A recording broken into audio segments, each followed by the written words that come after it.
Good afternoon to everyone. This is your host and host Tanmay. Today we will be beginning with a fresh and completely new approach towards the ancient history for UPSC. Okay, and हम लोग इस basically series में basic to advance completely cover करेंगे और कुछ भी part छोड़ेंगे नहीं, ठीक है। तो basics to basic concept clarification is the must. यही हमारा गोल है, यही हमारा एम है, ताकि you can connect the dots and you can structure your own answers. ठीक है, आपको छोटी से छोटी चीज़ समझ आनी चाहिए जिससे आप पॉइंट्स कनेक्ट कर सकें और आप अपना खुद का एक आंसर, आप अपने खुद की एक थिंकिंग डेवलप कर सकें, साथ ही साथ एक पर्सपेक्टिव डेवलप कर सकें।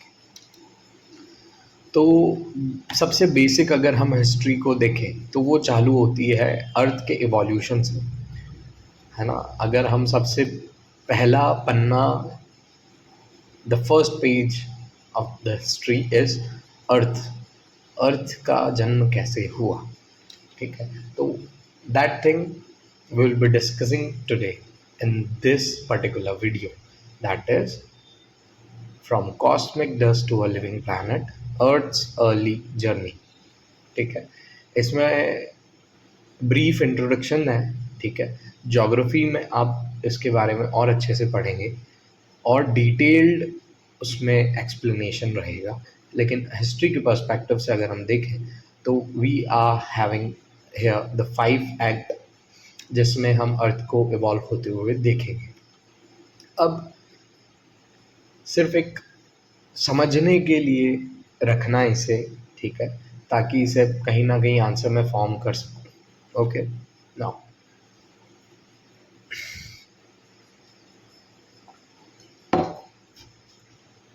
The first act is the birth of planet. Earth का बर्थ कैसे हुआ, ठीक है। ये टाइमलाइन दे रखी है इसके अराउंड में। And the fiery inferno, the fire ball. Earth एक फियरी बॉल कैसे बना, एक फायरी बॉल कैसे बना, ठीक है। The cooling of crust, the crust formation we will be learning in this particular act, ठीक है। The water and air emergence, atmosphere and water vapour का इमर्जेंस कैसे हुआ, will be seeing in this act. The spark of life, how the earliest of the biodiversity came into being, ठीक है, with the timeline. Now ये सारी चीज़ें pictographic memory के साथ कहीं ना कहीं रिलेट करती है, तो उसी के लिए मैंने इमेजेस जनरेट करके आपको समझाया है, ठीक है। मूविंग फॉरवर्ड, अच्छा, इसमें हम पूरा ट्रांसफॉर्मेशन देखेंगे कि from a swirling cloud of cosmic dust to a living breathing world, ठीक है। एक कॉस्मिक डस्ट से लंप होते होते कैसे एक जीवित विश्व की शुरुआत होगी। अर्थ की अर्ली जर्नी जो है वो कई स्टेजेस में बटी हुई है कि कैसे उसका फॉर्मेशन होता है, ओशंस कैसे बनते हैं, एटमॉस्फेयर कैसे बनता है, पहली लाइफ फॉर्म क्या होती है और किसने इस पूरे प्लैनेट का फाउंडेशन रखा, ठीक है। Ecosystem and the story of humanity itself. Now ये सिर्फ और सिर्फ एक जनरल लाइन है जो कि हमें ये बताती है कि अर्थ का इवोल्यूशन किस प्रकार से फॉर्मेट में हुआ। Now the first act is the birth of the planet earth. अब ये जो सारी चीज़ें आप देख रहे हो, इन्हीं को हम बोलेंगे कॉस्मिक डस्ट। छोटे छोटे छोटे छोटे कॉस्मिक डस्ट हुआ करते थे, छोटे छोटे छोटे छोटे छोटे छोटे छोटे, ये कन्वर्ट हो जाएंगे इस पर्टिकुलर साइज में। Then multiple small units would combine together to form a bigger cosmic dust या फिर डस्ट कैन।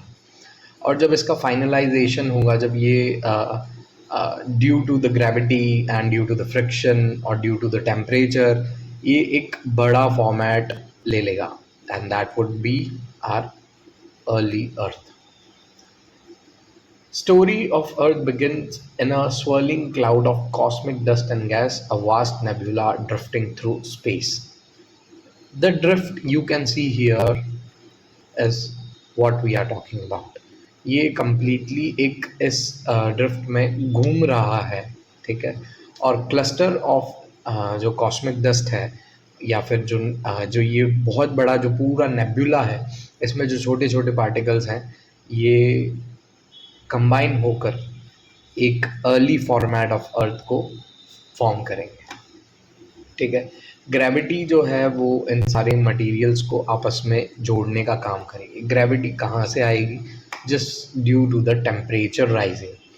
कहीं भी किसी भी चीज़ को जोड़ने के लिए टेम्परेचर का एक्सट्रीम होना बहुत ज़रूरी है, और वहीं से अट्रैक्शन फोर्स डिराइव होती है, ठीक है।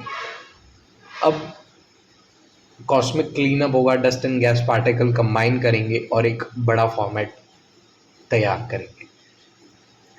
ये जो क्लम्प्स हैं, ये जो कंबाइंड क्लस्टर्स हैं, ये कोलाइड होंगे आपस में और मर्ज करेंगे लार्जर एंड लार्जर बॉडीज़ की तरफ, और वो लार्जर बॉडीज़ अर्ली अर्थ का फॉर्मेशन करेगी, जिसे आप बेबी अर्थ भी कह सकते हैं।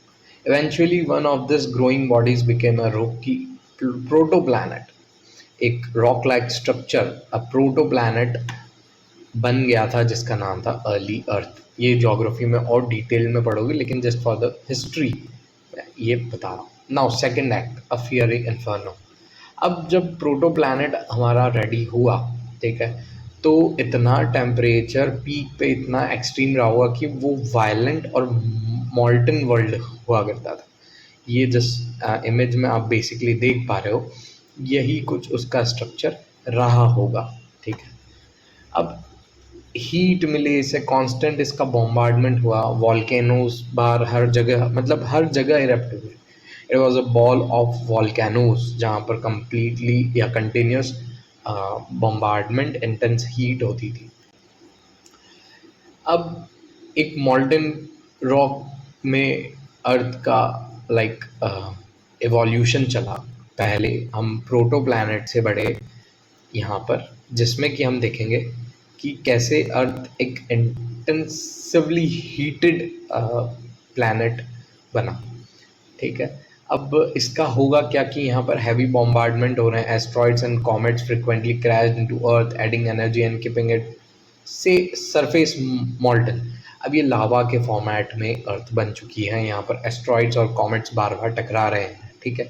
तो इससे क्या होगा? इससे intensively extensively extreme heat generate होगी, जिससे एक लावा बॉल अर्ली अर्थ के रूप में जन्म लेगा। ना कोर फॉर्मेशन होगा। अब जैसे कि planet heavy metals like iron nickel sank to the centre forming the earth core, while lighter material rose to create the mantle and crust. अब इतना गर्म चीज़ है कोई, तो जब धीरे धीरे धीरे ठंडी होगी, और उस चीज़ से आपका अर्थ क्रस्ट का फॉर्मेशन होगा, ओके। अब second, then we will be coming to the act third, that is the cooling of crust around 4.4 billion years ago. अब मिलियन ऑफ ईयर्स के बाद जब ये कंप्लीटली हीट एग्जॉस्ट हो जाती है, हर तरीके से एग्जॉशन हो जाता है किसी भी हीट का, किसी भी एनर्जी का, तो कूल डाउन होना चालू कर देती है, ठीक है। और जो सरफेस है वो एक सॉलिड फॉर्मेट में धीरे धीरे खुद को इवॉल्व करेगी। इतना ज़्यादा इंटेंसिफाई हीट जब कूल डाउन करेगा, तो ये जो क्रस्ट का फॉर्मेशन देख रहे हो आप, इस प्रकार से क्रस्ट डेवलप होना चालू होगी।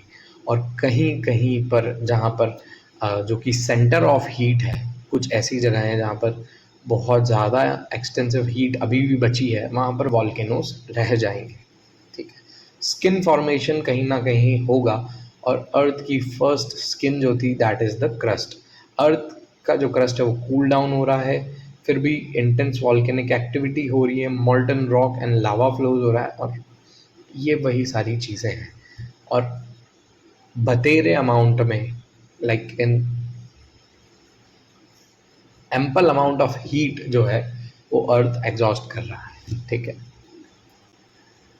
अब क्या होगा कि इतना गर्म अगर कोई स्ट्रक्चर होता है, और जब वो हीट को एग्जॉस्ट करता है, तब क्या होगा, कूलिंग डाउन ऑफ क्रस्ट होगा। अब कूलिंग डाउन ऑफ क्रस्ट तो हो रहा है, साथ ही साथ क्या होगा कि ये जो वॉल्केनिक एरप्शंस है इससे CO2 plus water vapour plus आपका नाइट्रोजन और कार्बन डाइऑक्साइड वगैरह जो भी चीज़ें मिलेंगी ये क्लाउड फॉर्मेशन कर लेंगी। अब क्लाउड फॉर्मेशन हुआ तो क्लाउड फॉर्मेशन से क्या होगा, क्लाउड फॉर्मेशन से होगा pluviation, that is pluviation and interpluviation, a period where non stop rain has happened on the earth. अब ये क्लाउड फॉर्मेशन हो गए तो एक कंटिन्यूस बारिश को जन्म देंगे और यहाँ से आएगा आपका वाटर एंड एयर का इमर्जेंस, एटमॉस्फेयर का कहीं ना कहीं फाउंडेशन इस एक्ट में ढला। ठीक है, इतनी रेन हुई कि उससे फर्दर सॉलिडिफिकेशन ऑफ क्रस्ट हुआ, उससे further cooling down of crust हुआ और ओशन का फॉर्मेशन हुआ। ना अब हम आते हैं स्पार्क ऑफ लाइफ पे। जब आप देखोगे कि ये वॉल्केनोज वाले माउंटेन्स हैं, ठीक है, एटमॉस्फेयर फॉर्म हो चुका है। हमने यहाँ से जब हमने ट्रांजिशन देखा तो हम देखेंगे कि एटमॉस्फेयर फॉर्म होते हुए हमें दिखेगा। ये पानी लाइक प्री मॉर्डियल ओशंस इन्हें कहते हैं, जो पहले ओशंस हुए। अब जब पानी इकट्ठा होगा तब वहाँ पर क्या होगा कि जो छोटे छोटे बैक्टीरियाज डेवलप होंगे, early forms of life, early evolution of life, जहाँ पर छोटे छोटे बैक्टीरिया का डेवलपमेंट होगा, वो एक अलगी के फॉर्मेट में बनेगा and then started to release what, oxygen. अब ये इतने कम अमाउंट में रहेगा कि इससे अर्ली ह्यूमन एवोल्यूशन होना नेक्स्ट टू इम्पॉसिबल है, लेकिन ये बिलियन ऑफ ईयर्स चलेगा, इसका एवोल्यूशन बिलियन ऑफ ईयर्स तक चलेगा। Then it would give sustainability to what, plant kingdoms. Plant kingdom के साथ साथ मैमल किंगडम्स का फॉर्मेशन होगा एंड देन लास्टली अर्थ में ह्यूमन का एवोल्यूशन हमको देखने को मिलेगा। अब in the warm mineral rich waters of early ocean simple single cell organism emerged। ये सब कुछ सिंगल सेल्ड ऑर्गेनिजम्स हैं, ये इनका इमर्ज होता है और ऑक्सीजन रिवॉल्यूशनाइज्ड होती है। कुछ ऐसी लाइफ फॉर्म्स जो कि फोटोसिंथेसिस को डेवलप करेंगे और वो ऑक्सीजन को रिलीज करेंगे एटमॉस्फेयर में, और समय के साथ साथ अर्थ की जो एयर है उसमें कॉम्प्लेक्स लाइफ फॉर्म डेवलप होना चालू होंगे, ऑक्सीजन की मात्रा बढ़ती जाएगी। ठीक है, विद द टाइम। यहाँ पर ओशंस हैं, यहाँ पर आप एटमॉस्फेयर देख पा रहे हो, यहाँ पर आपका ये जो अर्ली सिंगल सेल्ड ऑर्गेनिज्म है इसका डेवलपमेंट हो रहा है और ऑक्सीजन रिवॉल्यूशनाइज्ड हो रही है। तो हमने क्या देखा, हमने इस वीडियो में देखा कि कैसे एक नेब्यूला से, हॉट नेब्यूला से, क्लस्टर ऑफ कॉस्मिक डस्ट से हम प्रोटोप्लैनेट का जन्म देखते हैं। प्रोटोप्लैनेट से हम देखते हैं कि किस प्रकार से अर्थ जो है एक्सटेंसिव हीट और due to a huge amount of collision के कारण अर्थ का टेम्परेचर कितना एक्सट्रीम हुआ करता था, एंड उस एक्सट्रीमिटी के बाद जब पूरी पावर और एनर्जी एग्जॉस्ट हो जाती है तब अर्थ का क्रस्ट फॉर्मेशन और कूलिंग डाउन कैसे होता है वो भी हमने देखा। और जब कूलिंग डाउन होगी, जब इतनी अमाउंट में धुआं उठेगा तो वो CO2, वाटर वेपर, नाइट्रोजन जैसी गैसेस को बाहर करेगा, एक्सेल करेगा, और उससे क्या बनेंगे, क्लाउड्स बनेंगे। और क्लाउड्स क्या लेके आएंगे, एंडलेस टोरेंशियल रेन, जैसे हम प्लूवरेशन और इंटरप्लूवरेशन भी बोलते हैं, उससे जन्म मिलेगा प्री मॉर्डियल ओशंस को, ओशन फॉर्मेशन होंगे। ये जो क्रस्ट है, जहाँ पर वीकेंड क्रस्ट होगी वहाँ पर पानी बनना, वहाँ पे पानी भराना चालू हो जाएगा और एंडलेसली जो इसके नीचे जो भी लावा है वो धीरे धीरे धीरे कूल डाउन होगा। कूल डाउन होने से क्या होगा कि अर्ली माइक्रोबियल्स का जन्म होगा, ऑक्सीजन रिवॉल्यूशनाइज्ड होगी, एटमॉस्फेयर का फॉर्मेशन होगा और कहीं ना कहीं प्लांट एनिमल किंगडम भी इवॉल्व होंगे and lastly human evolution would came into being. तो ये था आपका बेसिक्स ऑफ बेसिक। ठीक है, यहाँ से हम लोग देखेंगे कि किस तरीके से हिस्ट्री को हम यहाँ से जोड़ेंगे। Connection is the most important element of this particular exam. आपको डॉट कनेक्ट्स करना आने चाहिए। ठीक है, तब तक के लिए सिर्फ समझें, ये इम्पॉर्टेंट जोग्राफिकल पर्सपेक्टिव से है। हिस्टोरिकल पर्सपेक्शन में इसे लाया इसीलिए गया है कि आप चीज़ें ज़ीरो से स्टार्ट करें और 100 तक अपन मूव ऑन करेंगे। ठीक है, तो it is the basic. Okay, तब तक के लिए सिर्फ पढ़े एंड चीज़ों को कनेक्ट करते चलें। ठीक है, थैंक यू गाइस।